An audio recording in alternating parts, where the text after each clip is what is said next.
bet pārēja islamā vispār pastāv Vācijā, ka vācieši konvertējas islamā.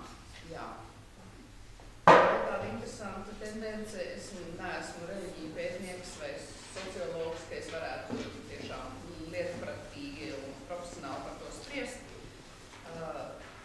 Bet man šķiet, redz, islāms ir tādā lielā mērā, tā ir tāda kā likumu reliģija. Tāpat kā vecās derības jūdeisms, ja jūdeisms varbūt vēl tagad lielā mērā ir likuma reliģija. Tev būs, tev nebūs, tev būs, tev nebūs, dari tā, un tu nonāksi debesīs, tā teikt, un tu būsi glābts, tu būsi atpestīts no saviem grēkiem un savu šīs grēcīgās eksistences.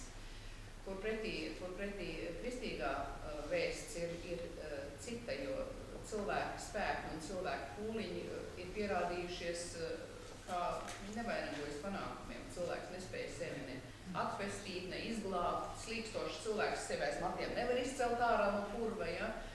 Tur ir vajadzīgs kāds cits, kas to spēja, un kristietībā tas ir Kristus.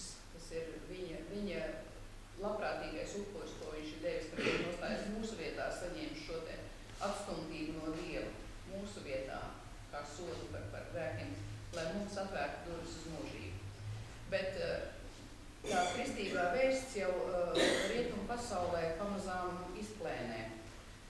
Sekulārisms, konsumerisms, tā teikt, ja šis svešvārds, es domāju, pazīstams patērētāju sabiedrība, ja, kas ir vērsta uz savu labsajūtu, uz savām baudām, uz savām izpriecām, līdz ar to nav ģimeņu, jo ģimeņu prasa atbildību, darbu ieguldījumu, nav bērnu, nav ģimeņu, viss ir vērsts uz cilvēka baudu, tā ir visas iepirkšanās, tie ir visi fitnesi, tie ir wellnessi, tās ir mode, ģērbšanās, mašīnas, vienādi sakot, viss ir cilvēka priekam, cilvēka baudai, labsajūtai šīs zemes dzīvē.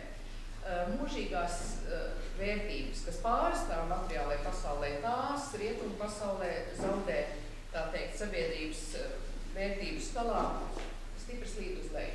Un tie cilvēki, kas sajūt šo te aicinājumu, šo vēlmi pēc mūžības, viņi dažkārt to vairs, kristīgajās baznīcās, tā teikt, īsti neatrod. Viņiem liekas skaidrāk, teiksim, arī ņemot vērā stipri tādu liberālo attieksmi morāls jautājumos, kas ir rietumu sabiedrībā, kur skaitās kristīgi. Tad cilvēki, kam tas kā nav pieņemams, viņi vēlas skaidrus rāmjus, skaidrus likumus, un tā var justies drošāk. Ja tu esi šajos te likuma rāmjos, tad tu vari justies droši. Tev arī nav pašam daudz, kas jādomā un jāizvēlas. Paklausi un būs viss kārtībā. Varbūt, ka tas ir tas, ko cilvēki meklē islamā. Grūti teikt, mums arī Latvijā ir musulmaņi.